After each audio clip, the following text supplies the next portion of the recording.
Praise the lord.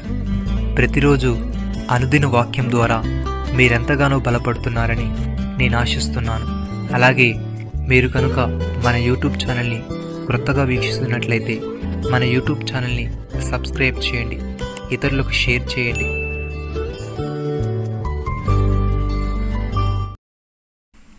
సమాధానకర్తయగు దేవుడు సాతానును మీ కాళ్ళ క్రింద శీఘ్రముగా చితకు త్రొక్కించును. మన ప్రభు అయిన యేసుక్రీస్తు కృప మీకు తోడై ఉండునుగాక. రోమీలకు రాసిన పత్రిక 16వ అధ్యాయము 20వ వచనము.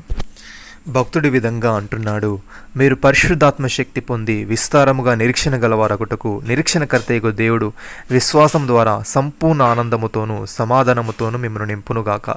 నా సహోదరులారా, మీరు కేవలం మంచివారును సమస్త జ్ఞాన సంపూర్ణులను ఒకరికొకరు బుద్ధి చెప్పు సమర్థులై ఉన్నారని నా మటుకు నేను మిమ్మల్ని గురించి రూఢిగా నమ్ముచున్నాను. అయినను అన్ని జనులను అర్పణ పరిశుద్ధాత్మ వలన పరిశుద్ధపరచబడి ప్రీతికరమగునట్లు నేను సువార్త విషయమై యాజక ధర్మము జరిగించు దేవుని చేత నాకు అనుగ్రహింపబడిన కృపను బట్టి అన్ని జనుల నిమిత్తము యేసుక్రీస్తు పరిచారకుడనైతిని.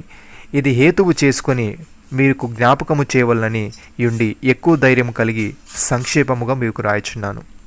సహోదరి సహోదరులారా, గొర్రెల గొప్ప కాపరిని యేసును మన ప్రభువును నిత్యమైన నిబంధన సంబంధముగు రక్తమును బట్టి మృతుల నుండి లేపిన సమాధానకర్తయగు దేవుడు యేసుక్రీస్తు ద్వారా తన దృష్టికి అనుకూలమైన దానిని మనలో జరిగించు ప్రతి మంచి విషయంలోనూ తన చిత్త ప్రకారము చేయుటకు మిమ్మల్ని సిద్ధపరచునుగాక.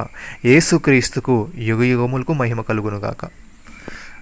పౌలు భక్తుడి విధంగా అంటున్నాడు, మేము మీకు బోధించినది ఏమనగా అక్రమముగా నడుచుకున్న వారికి బుద్ధి చెప్పుడి, ధైర్యము చెడిన వారిని ధైర్యపరచుడి, బలహీనులకు ఊతనీయుడి, అందరిలా దీర్ఘశాంతము గల వారయుండుడి, ఎవడును కీడునకు ప్రతి కీడు ఎవరికైనాను చేయకుండా చూచుకునుడి. మీరు ఒకడిలా ఒకడును మనుషులందరిడలను ఎల్లప్పుడూ మేలైన దానిని అనుసరించి నడుచుకునుడి, ఎల్లప్పుడూ సంతోషముగా ఉండుడి, ఎడతెగక ప్రార్థన చేయడి, ప్రతి విషయమునందును కృతజ్ఞతాస్తులు చెల్లించుడి. ఇలాగు చేయుట యేసుక్రీస్తునందు మీ విషయంలో దేవుని చిత్తము. ఆత్మను ఆర్పకుడి, ప్రవచించుడు నిర్లక్ష్యము చేయకుడి, సమస్తమును పరీక్షించి మేలైనదని చేపట్టుడి, ప్రతి విధమైన కీడునకు దూరముగా ఉండుడి. సమాధానకర్తయగు దేవుడే మిమ్మల్ని సంపూర్ణముగా పరిశుద్ధపరచునుగాక. మీ ఆత్మయు జీవమును శరీరమును మన ప్రభు అయిన యేసుక్రీస్తు రాకడి యందు నిందారహితముగాను సంపూర్ణముగాను ఉండునట్లు కాపాడబడునుగాక. మిమ్మల్ని పిలిచిన వాడు నమ్మకమైన వాడు గనుక అలాగూ చేయను. నమ్మిన వారు నాతో కలిసి ప్రార్థనలో ఏకీభవించండి.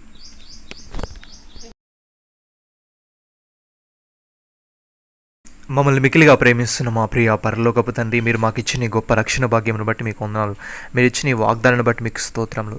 దేవా, మేము పరిశుద్ధాత్మ శక్తి పొంది విస్తారముగా నిరీక్షణ గలవారు మగుటకు విశ్వాసం ద్వారా సమస్త ఆనందముతోనూ సమాధానముతోనూ మమ్మల్ని నింపమని, మేము కీడునకు ప్రతి కీడు ఎవరికైనా చేయకుండా చూచుకుంటూ ఒకరెళ్ళ ఒకటము మనుషులందరిడలను ఎల్లప్పుడూ మేలైన దాన్ని అనుసరించి నడుచుకుంటూ ఎల్లప్పుడూ సంతోషంగా ఉండుటకు సహాయం దయచేయమని, నీ దృష్టికి అనుకూలమైన దానిని మాలో జరిగించు ప్రతి మంచి విషయంలోనూ నిశ్చిత ప్రకారము చేటుకు మమ్మల్ని సిద్ధపరచమని, మా ఆత్మను జీవమును శరీరమును నీ రాకడి యందు నిందారహితముగాను సంపూర్ణముగాను ఉండునట్లు నీవే కాపాడమని ప్రభువైన యేసుక్రీస్తు నామములో ప్రార్థిస్తున్నాము తండ్రి. ఆమేన్.